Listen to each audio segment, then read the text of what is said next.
so much.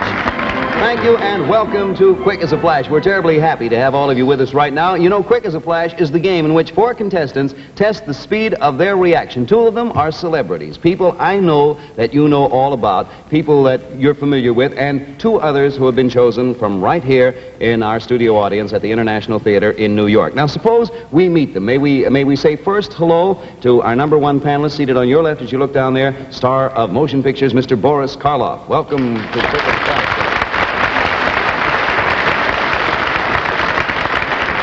Mr. Karloff, we're happy to have you here with us. What are you doing now, sir? Oh, spending a good deal of time in the country. I'd be glad to take care of you if you're in the neighborhood.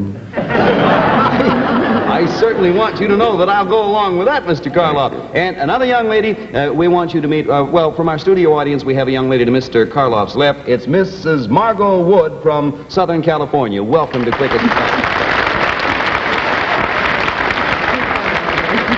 I only missed your home state by about 700 miles. It's South Carolina, isn't it? About 2,700 miles. And, of course, to Mrs. Wood's left, we have that delightful young lady, very good friend of ours, personality of motion pictures and television and radio and radar, just about everything, Miss Wendy Barry. Wendy, good to have you with us. Wendy, what have you been doing lately? I can't tell you, William. No, I mean professionally, Wendy. Oh, I know what you meant. I still can't tell you. Well, that's right. Just don't say a word. And we have, of course, to Wendy's left, Master Sergeant John Linyard from the United States Marine Corps. Is that right, John? Welcome. All right. Now, we're going to have Master Sergeant Linyard and Miss Wendy Barry work as one team. We are going to have Mrs. Wood and Mr. Boris Karloff work as another team. So they're paired off. We want you 2 to kick each other under the table on the shins or anything like that. Any prearranged signals, you can whisper back and forth. You can talk it up. You can even hold hands if you want, Sergeant Linyard. Mm-hmm. And Miss Wood, you may hold hands with Mr. Karloff. Isn't that nice? Something going on under that table bizarre. All right. Now, here's the way the entire program works. We're going to get right into it. Now, whenever one of our studio contestants wins a prize, they get an opportunity to keep the money. If either Mr. Karloff or Miss Barry wins for her team, of course, their teammate will be given the money, but they are going to see that their money goes to the Damon Runyon Cancer Fund. Thanks to Miss Barry and Mr. Karloff for that. That is correct. All right, suppose we get all ready. Remember, you're working as a team. Right now, we're going to see something I think you're all going to enjoy. It's our version of what might have taken place just before a very famous event. As soon as any of you think you know that event, you're going to interrupt by pressing on your high-frequency oscillator there. Mr. Karloff, sir, will you try it for us just so we can hear it? Sound sort of takes you back to Frankenstein, doesn't it, there? Last time again. I saw you play with a flash of lightning some time ago. It was a good picture, too. All right, now, the one who is first to get the correct answer wins a prize of $25. Our celebrities, of course, will have 1 chance in each race, and our person from the studio audience will each have 2 chances on each race. Now, let's give our home and studio audiences here a chance to get the correct answer, so they'll see how well our contestants do. Okay? Take a look at it. Now, one thing, our panelists cannot see this answer. It is being hidden from them completely. They have no way of knowing. So now, all of you, get set to act quick as a flash for $25 as soon as you recognize what event might have climaxed this dramatic scene. This was it. In most parts of the world, it was very warm for May, but here we froze. I was the skipper of that outfit, and it was my job to send them up. The whole thing was unbelievable. It was something almost beyond human imagination. But orders are orders, and I had mine. Where are the rest? Well, they haven't come back from Operation B, sir. Check the base. See who's available. You mean we're going out again today? Can't be helped. It's an emergency operation. We'll need every available flyer for this mission. Will we be back in time for chow? You don't seem to understand what we're up to. This is not a routine flight. You mean... Gentlemen, if you like, you can call this D-Day.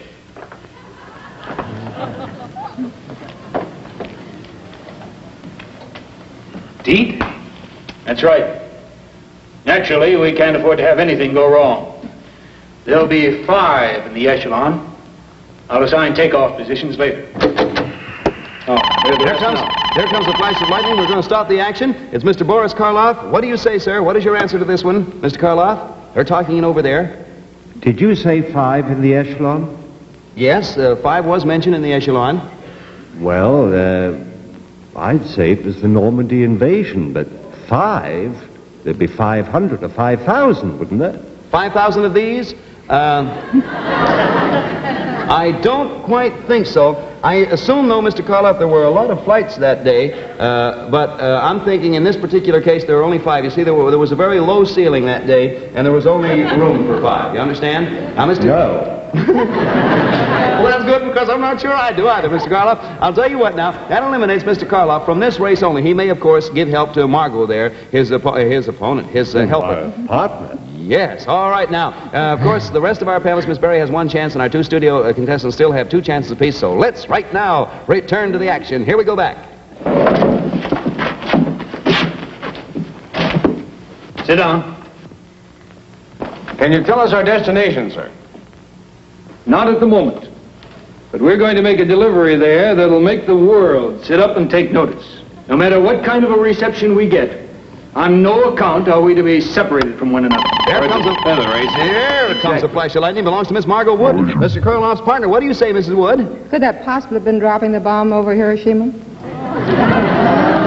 Well, it was sort of, the dropping the bomb poetically comes close. It was quite a bombshell, but it was not dropping the bomb over Hiroshima, Miss Wood. But that was an awfully good try. You still have 1 chance left in this game, so all of you get ready. Here we go. Let's return to the scene of the action, if we may. Each hour plus 5. Now, even if nothing goes wrong, there may have to be some changes made. Can we expect something in the way of opposition? I hope not. We're counting on the element of surprise. However, the foe will probably be waiting for us, although I don't think he expects us in such numbers.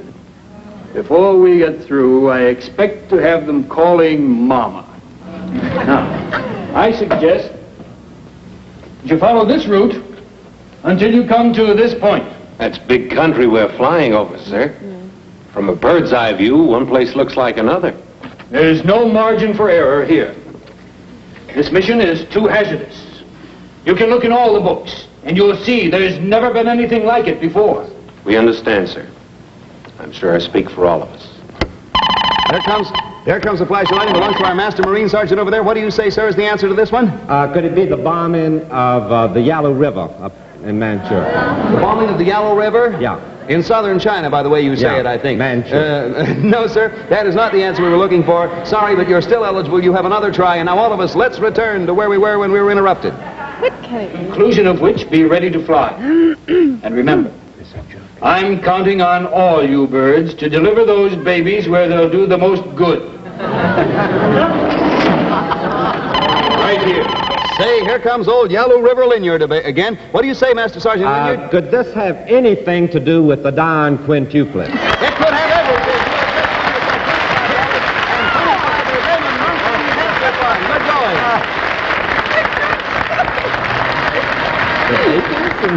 Oh, wasn't that good? Oh, but he's wonderful. How did he recognize it? Yes, are you married? Yes. There's your answer, Miss Wood, right there. I would like to say we had all kind of clues. The one I liked, they talked about deliveries, it being an emergency operation. There will be some changes made, which was my favorite. And the reason the changes made was a clue is because in that part of Ontario, they had switched from AC to DC current. Birds of a feather, Defoe will be ready, and it was, of course, Dr. Alan Defoe. So let's see, that's $25 to you, Master Sergeant Wood, and $25, of course, in Miss Barry's name to the Damon Runyon Cancer Fund. Real good going. Now, all of you get ready again. We're going to run right into this next one. Stand by on you. How you doing, Mr. Karloff, sir? Very badly. You're looking real good there. Now, let's go, because here we go with another one, and this one is going to be worth $30 to the winner, and, of course, another $30 to Damon Runyon Cancer Fund. We're going to bring you our version of an event which involved a very famous person. We want you to tell us who it is. First, let's have our home audience get a look and see who this very famous person is. All right, now, get ready, you panelists, as soon as you know who might have taken part.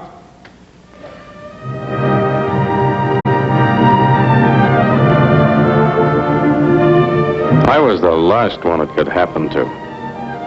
Who'd ever have thought that one day the heat would be on me? Me who'd made it hot for so many others.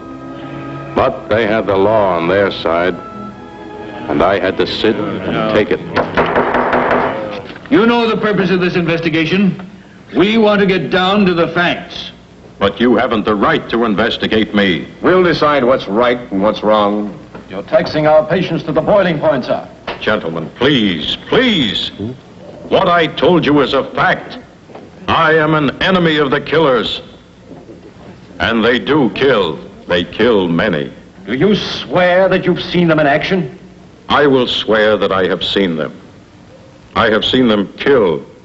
I have seen them wipe out bodies. How do they kill? And there we have a blue flash of lightning once again as the most active man on our panel, Staff Sergeant John Linyard from Dallas, Texas. What do you say, Sergeant? Master Sergeant. Master Sergeant. Was that a bit... Bill, could Yes. this have anything to do with the Kefauver investigation? Maybe this is Frank Costello.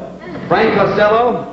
No, I think this man, although he himself wouldn't be, but I think what this man specialized in would come a little closer to Bugsy Siegel, maybe, than Frank Costello. You'll see what we mean when we go along. Let's return to this trial we were talking about. Gentlemen, please, I beg of you, please stop badgering me. You're treating me like Pack of mad dogs. I will not have this hearing turned into a circus. One more picture and I'll have the sergeant-at-arms bound. Say we have a red flash of lightning coming up here and it belongs to Mr. Boris Karloff. What do you say, Mr. Karloff, on behalf of you and your partner? I'm going to take a wild shot at it. Mad dogs, Mad dogs. invisible, and boiling point. Boiling point. Yes, all those things were mentioned. Could that be Louis Pasteur being It investigated? could be for $35 to your partner and $35 to the Damon Runyon Cancer Fund, sir. Good going. Hey, Mr. Karloff, that was excellent. That was real good reasoning. The Mad Dogs, of course, meaning rabies. I mean, and he successfully attacked rabies, and of course, the boiling point. They were thinking of, as you know, the sterilization of instruments and things like that. All right, now with that, Miss Wood, of course, you get $35 for that. And Miss Barry, you better get ready now on behalf. Mr. Karloff helped his helper. You better get going on there. And right now, we're going to run right along. I beg your pardon, Wendy? I said, I don't know what I'm doing here. I'm waiting for the commercial. That's why I... Well, I you're think just you're gonna keep adding waiting. tone to the party. What, dear? I think you're adding tone to the party. Yes, and it's the kind of tone I'd like to be able to sing. Okay, let's get on to our next contest now. All of you stand by. This one's going to be worth $35, and it's going to be enacted right here on our stage. Now, since the actor's looks and attire might give away their identity, we're going to ask you four very fine people in good sports to kindly put those blindfolds on there. Under your desk there to the left of the microphone in that little... Oh, look at Wendy's. That's delightful, dear. Now, while they're putting on the blindfolds, I'm going to tell you that we're looking for two famous characters. They're going to be presented in an original version of a delightful conversation that might have taken place between them. We doubt if it would, but it might have. And they're going to be portrayed, these two people, by two very famous radio and TV persons, Ruth Gilbert and Harold J. Stone. Now, you listen to the clues. You can't see any of you, is that right? All right, get ready. And as soon as either member knows the answer, press your buzzer for $35 from Quick as a Flash. All right, let's see what goes here. Kickity Katie, beautiful Katie, you're the only girl that I adore. I don't think that song's very appropriate here. What are you always griping about? I don't understand you. When my brother comes home, his wife always gives him a big kiss. Why don't you try to do the same thing? Because his wife might get sore.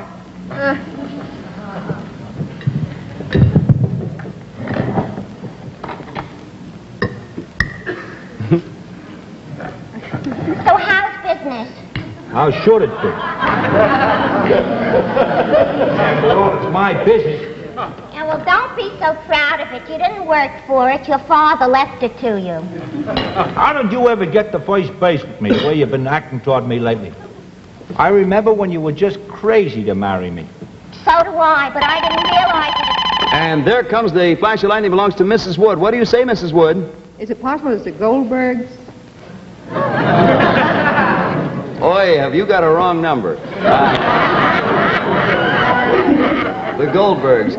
No, but I certainly did enjoy that little bit there. Let's go back now to where I think the lady, I don't remember exactly what she said, but she had just answered one of the gentleman's questions. Can we go back, Ruthie, with dear, please? So do I, but I didn't realize it at the time. Why don't you learn how to eat, clumsy? I know how to eat clumsy. I want to learn how to eat neat.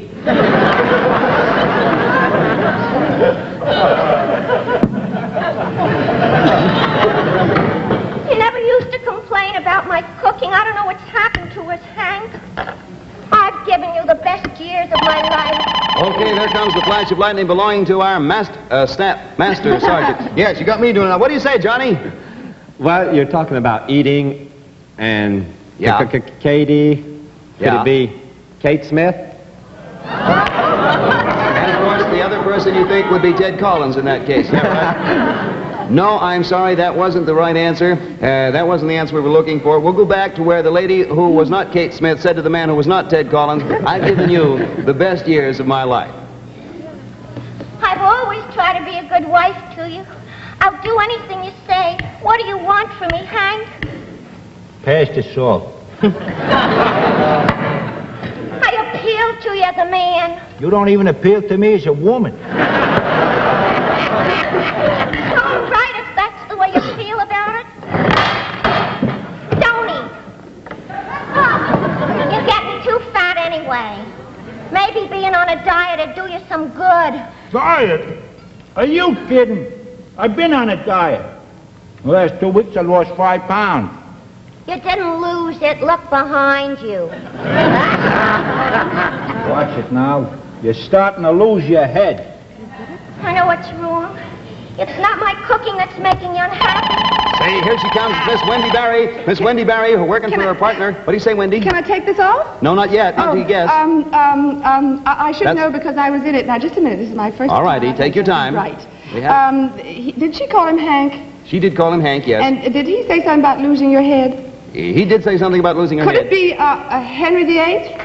It is Henry VIII. Absolutely right. Take off your mask. You're right. Absolutely. Very good going. Meet Henry VIII and Anne Boleyn, Ruth Gilbert, and Harold Stone. They're going to be back with us next week as another famous couple, too. And the $35, of course, to the Master Sergeant, and $35 in your name again, Wendy, to the Damon Runyon Cancer Fund. Say, that's all right. Now, suppose we get ready for another regular feature, and an important regular feature on our Quick as a Flash program. That is our... Wendy, that was real good going, by the way. I was wondering why you weren't surprised because I was so good that time. I was not surprised when you're good. That was real good reasoning on your part, and I'm rushing into this next one because we have so many things we're going to do. We're going to have to run right along because we have this other real good contest for you, and we're going to get to it right away. Now, Margot, you get going. Mr. Karloff, you try and help her. Of course, you did get one so far, Mr. Karloff. Yes, sir? Right now, we're going to get into our pyramid contest. You see, we have sent a Quick as a Flash reporter to one of America's largest and best-known cities with a camera and a soundtrack. We're going to hear his voice and see the shots he took. And as soon as you know the name of this city, interrupt. Now, this contest is worth $100, and if no one wins, we're going to carry the $100 over to the pyramid contest, the last one, on next week's show. Now, break in as soon as you know where our roving reporter is for $100 on Quick as a Flash. I'm standing in the center of a city known to every American. For historical background and importance in the development of our country, few take precedent over this one. Some of the buildings I'm looking at right now have been standing here in these streets for 230 years. But don't get the idea that folks here are old-fashioned. Their docks are right up to date. Ships from all over the world drop their cargo here in this city of more than... Well, guess who it is? It's once again our old whiz today. I'm going to promote you. General John Linyard. What do you say the city is, John? I believe it's Brooklyn. It's what? Brooklyn? Once again, have you got a wrong number? No, this is not Brooklyn, this city. And say, while we were talking to John, we got another answer. This one belongs to Miss Wood. It wasn't Charleston, was it? You're right, it wasn't. Only teasing you. It wasn't Charleston, but both you and the sergeant have another chance in this contest, so don't be a faint heart. Stay right with us. And let's go back to where the gentleman had said ships from all over the world drop their cargo here in this city of more than 500,000 population. And the people are industrious. They're proud of their metropolis, the way it sits as a hub of activity around which is centered an entire section of the United States. From this city to all parts of our country goes a steady flow of goods, things each and every one of us needs in our daily lives. Now let's get to history. In 1722, there were 100 houses and 500 people on this site many of them driven from Europe by religious persecution. That day, a day in 1803 when it was joined in union with the rest of our country, will always be remembered with satisfaction by every inhabitant. 12 years later, those same inhabitants fought on every street in their city for their newfound country. The opposition, led by General Pakenham, almost broke through the inner defenses. But a ragged army, generaled by a man who later became President of the United States, valiantly held them off. And first we have the yellow flash of lightning. That belongs to Mrs. Margot Wood, and then Wendy's next. But Mrs. Wood, you're first. This is your last chance. New Orleans? Yes! Is absolutely right.